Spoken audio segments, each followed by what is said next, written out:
ask you a question. How many of you have watched Avatar before? Think about the ways avatars live. Will you think their lifestyles are backward? Maybe yes, because we're not familiar with that kind of life and only know they don't wear fashionable clothes, they don't use technology, and they appreciate God. In my hometown Yunnan, people act pretty much the same. They support themselves with their own hands, they live close to nature, and most importantly, they also appreciate their nature God. I was born in the minority nationality area in Yuanyang County of Yunnan, China, and I moved to Nanjing when I was 4. When people heard of my background, they often asked me whether my hometown is backward, whether there are KFCs in such places, and whether people there ride elephants. Well, to be honest, I'm not sure, for I haven't been there for over 6 years. So in order to regain the connection, I went back to Yuanyang last July. But even until I got off the plane, I was still deeply persuaded inside my heart that this place has nothing to do with developed.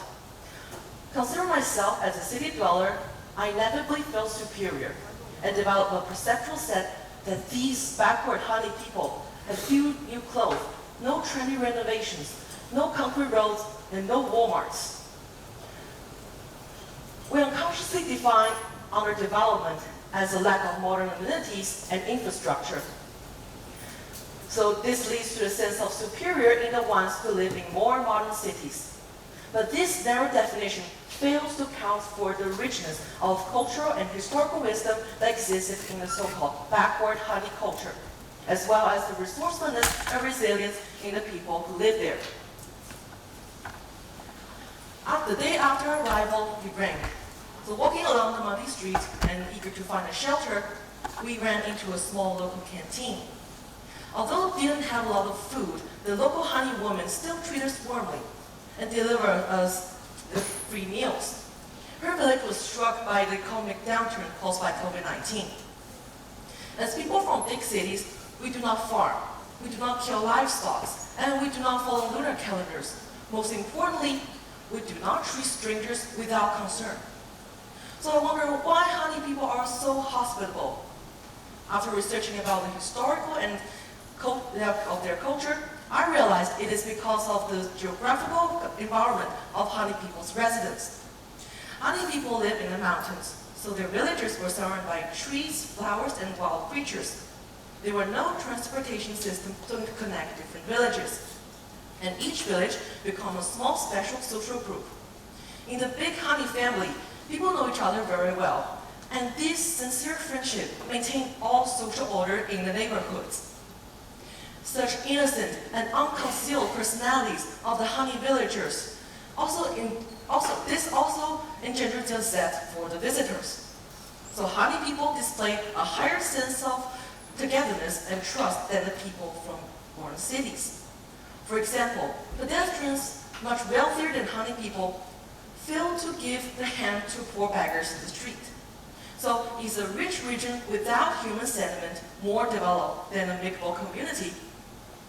Indeed, high-tech devices demonstrate advancement, yet the life of vitality develops more in the so-called backward Hani villages. This January, I went back to Yuanyang to spend the Spring Festival with my grandparents. And on January the 23rd, I visited Aksoko, the local Hani village, to interview Mr. Bai, the owner of a small canteen, to discuss the ritual ceremony Fujaja, which I had witnessed once the previous July. The leading Hani people, known as Migu, will take animal sacrifices to the sacred tree, placing rice, chicken, and other offerings in front of it. By listening to the report of the barber harvest to the nature god by Migu, the villagers will reveal great respect to the nature god. With deference to nature, the villagers will develop a great respect to the whole environment, wishing for continual blessing from God. But more importantly, it is the ideal of protecting and respecting nature that enables the Hani people to build such spectacular mineral rice terrace.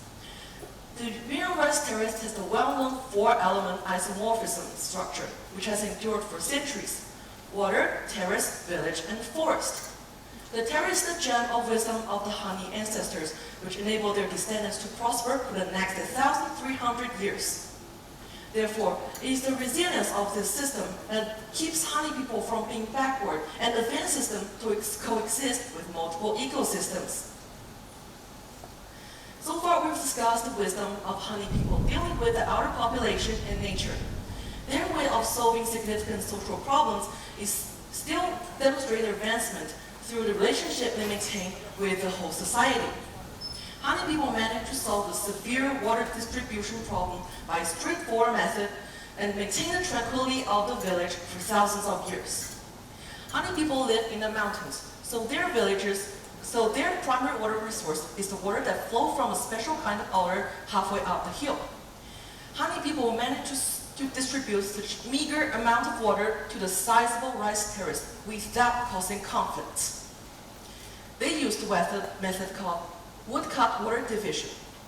Villagers measure out the width of the stream, cut a piece of wood, and let the notches guide the water to different directions of the terrace and evenly irrigate it to each household. Hani people unanimously agree that without the consent of all villagers, no one can change the width of the notches. Perhaps the method is simple, the wood is simple. These simple methods are exactly the foundation to stabilize the society. Such efficiency and effectiveness of the solution is still remarkable even put in a big city. Not to mention the technique was invented by the Hani ancestors thousands of years ago. As a result, the creation and continuation of the system demonstrate advanced capabilities of the Hani community, which they have successfully utilized materials along with their history and cultural context to solve such challenging problems. Therefore, to determine the culture is backward or not, we should put people's skills and knowledge in the specific cultural background and then weigh the problem from their perspective. After getting back from Yan'an, I decided to do one thing. I have made up my mind to tell the story of Hani culture in my way by showing them the form of digital art, including Hani people's way of treating each other, their living patterns in harmony with nature, and their wisdom in governing this countryside. As high school students, we are at the forefront of using technology and media, and as the largest group of media users, we have the ability to share and transmit information. Therefore, it is important for us to leverage our advantage to promote positive aspects of this culture in a way that resonates with our generation. One possible way is to create works such as photo collections, derivative works, and blogs. Our strength lies in our ability to consume and disseminate information rapidly, giving us a powerful voice in the fast-moving landscape of modern society. After learning so much about Hani culture, my experiences tell me that although the infrastructures of Hani culture is relatively underdeveloped, their ways of maintaining the society is still precious to learn from. Hani people have proven their advancement in showing wisdom in dealing relationships with human, nature, and communities. Thanks for your time and attention.